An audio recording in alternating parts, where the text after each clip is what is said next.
दोस्तों, आजकल के लोग इतने विचित्र और घटिया किस्म के सोच वाले हो गए हैं कि अगर किसी के सर पे भूत सवार हो जाता है हवस का, तो वो भूल जाते हैं कि हमारा रिश्ता क्या है, हमारी उम्र क्या है, या फिर जो हम काम कर रहे हैं वो गलत है या फिर सही है। ये जाने बिना किसी को भी अपने हवस का शिकार बना लेता है और किसी हद तक जाना हो तो चले जा रहे हैं बिना किसी सोचे, बिना कुछ समझे। आज की जो घटना मैं आपको सुनाने जा रहा हूँ, ये घटना बेहद ही दिल दहला देने वाला है। एक मासूम बच्चे को किस तरह फंसा दिया जाता है, कैसे उसकी ज़िंदगी बर्बाद कर दिया जाता है, कैसे वह बच्चा अपनी ज़िंदगी को बचाने के लिए लोगों से, प्रशासन से अपनी जीवन की भीख मांगने लगता है। नमस्कार दोस्तों, मैं हूं कौशल, आप सभी को स्वागत करता हूं मेरे अपने YouTube चैनल पे। आज की जो सच्ची घटना मैं आपको सुनाने जा रहा हूं, ये दरअसल ये सच्ची घटना है बिहार के एक जिले का।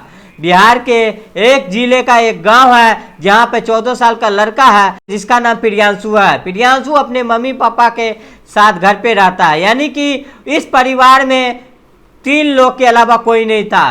प्रियांशु की उम्र 14 साल थी और वो बेहद ही छोटा था और उसके पापा का तबीयत हमेशा खराब रहता था। उसके सिर्फ कमाने वाले उसके पापा ही थे उसके घर में। तबीयत खराब होने के कारण प्रियांशु के पापा अब घर पे ही रहने लगते हैं। धीरे धीरे उसके घर की हालत इतनी ज़्यादा खराब हो जाती है कि वह उन लोगों के घर में अब खाने के लिए सामान नहीं था। आप सोच सकते हैं कि परिवार में अगर कमाने वाला व्यक्ति सिर्फ एक हो और वो घर पे बैठ जाए तो उस परिवार का क्या हाल होगा।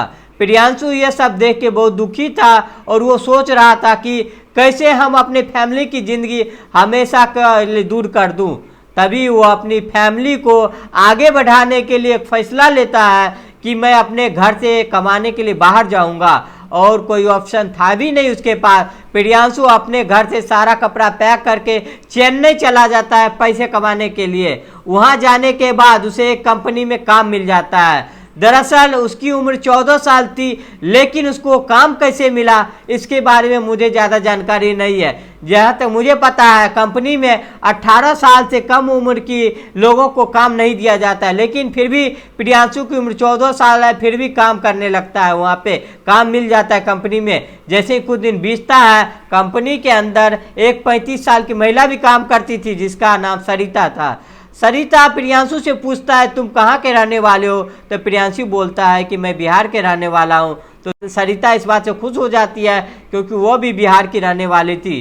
क्योंकि प्रियांशु 14 साल का था, इसीलिए प्रियांशु सरिता को चाची बोलता था और सरिता भी उसको बच्चे की तरह प्यार करता था। एक दिन सरिता अपने प्रियांशु को अपने रूम पे ले जाता है और वहाँ पे खाना खिलाता है। कहता है कि तुमको जब भी मन करे तुम बिना सोचे समझे तुम मेरे रूम पे आ जाना, मैं तुम्हारे माँ के समान हूँ। प्रियांशु इस बात से काफ़ी खुश हो जाता है क्योंकि जीवन में पहली बार वो अपने घर से बहुत दूर गया था। जाहिर सी बात है कि कोई अगर घर से दूर जाएगा तो उसका मन नहीं लगेगा, और उसको यहाँ पे एक सरिता चाची मिल रही थी तो प्रियांशु अपनापन महसूस हो रहा था। इस बात से प्रियांशु खुश हो जाता है और उसका काम में बहुत ज़्यादा मन लगने लगता है। सरिता अपने 2 बच्चों के साथ, अपने हस्बैंड के साथ वहाँ पे रहती थी। उसका हस्बैंड और सरिता दोनों लोग एक ही कंपनी में काम करता था। बच्चों का ख्याल उसके पति रखता था। कभी सरिता जो कंपनी से आती थी और उसके पति जब जाते थे कंपनी तो सरिता अपने बच्चों को ख्याल रखती थी। तभी एक दिन सरिता अपने कंपनी से रूम पे जा रही थी तो उसके पति बोलता है कि मैं आज रूम पे नहीं आऊँगा, मेरे पास बहुत काम है। तो सरिता बोलती है ठीक है, मैं प्रियांशु को अपने साथ रूम पे लेके जा रही हूँ और वो मेरे साथ रात भर रहेगा तो मुझे भी अच्छा लगेगा, क्योंकि घर पे छोटे बच्चे 2 हैं और वो मैं अकेले रहूँगी तो मुझे अच्छा नहीं लगेगा, और तुम तो कंपनी में रहोगी तो मैं प्रियांशु को लेके अपने घर जा रही हूँ। तो बोला ठीक है तुम चले जाओ, कोई बात नहीं है। और सरिता प्रियांशु को लेके घर पे आ जाती है, खाना बनाती है, खाना खिलाती है, खुद भी खाती है। खाना खाने के बाद एक अलग सा रूम दे दिया जाता है प्रियांशु का। प्रियांशु सो जाता है वहाँ पे और सरिता अपने बच्चे को साथ सो जाती है।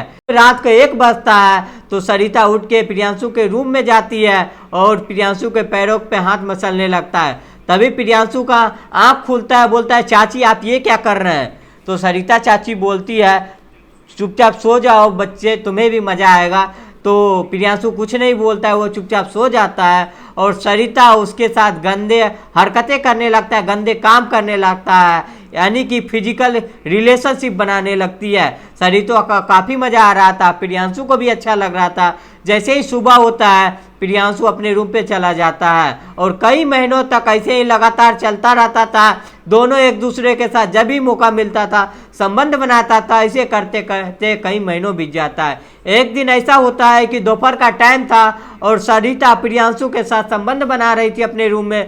तभी अचानक से उसके रूम पे उसके पति आ जाते हैं और देखता है कि सरिता उसके साथ यानी कि प्रियांशु के साथ आपत्तिजनक यानी कि उसके साथ रिलेशन बना रहा था। और वहाँ पे वो देखता है और लेकिन कुछ बोलता नहीं है, अपने रूम में चला जाता है।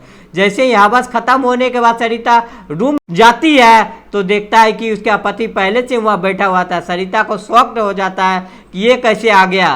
तब सरिता सोचती है कि मेरा पति जो है वो सब कुछ देख चुका है। तब उसके पति समझाता है कि वो तो बच्चा है, तुम तो समझदार हो, तुम तो बड़ी हो, तुम ऐसे कैसे कर सकती हो।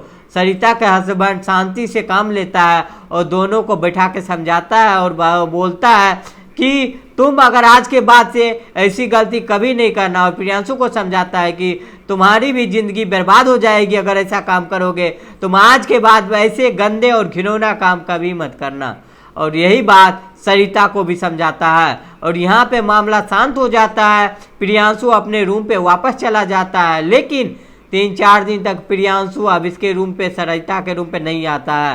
3-4 दिन जैसे ही बीत जाता है प्रियांशु को अब बहुत ज़्यादा अब उसकी आदत लग चुकी थी, यानी कि उसको जो है संबंध बनाने की आदत लग चुकी थी, उसको रहा नहीं जाता। अब प्रियांशु खुद अपने मन से सरिता के रूम पे जाता है और सरिता और प्रियांशु को बहुत ज़्यादा लगाव हो गया था। इस बार जो है प्रियांशु खुद जाता है उसके रूम पे और जैसे ही मिलता है दोनों ही पहले से रिलेशन बना हुआ था, जिस वजह से दोनों के बीच में कोई पर्दा था ना ही कोई शर्म नाम का चीज़ था। दोनों संबंध बनाने लगता है। तभी संजोग से उस दिन उसका हस्बैंड भी आ जाता है और दोनों को फिर से उसी हालत में देख लेता है। इस बार सरिता को बहुत ज़्यादा पिटाई करता है उसका हस्बैंड और बहुत गुस्सा था और सरिता से कहता है कि मैं तुमको अपने साथ अब जिंदगी में कभी नहीं रखूंगा, मुझे तुमसे तलाक चाहिए।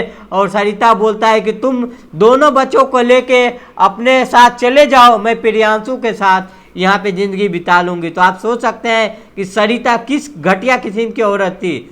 और अब सरिता और हस्बैंड में बहुत ज़्यादा लड़ाई झगड़ा हुआ और सरिता का हस्बैंड अपने दोनों बच्चों को लेके अपने गांव बिहार चला जाता है। इधर सरिता प्रियांशु एक ही रूम में रहने लगता है।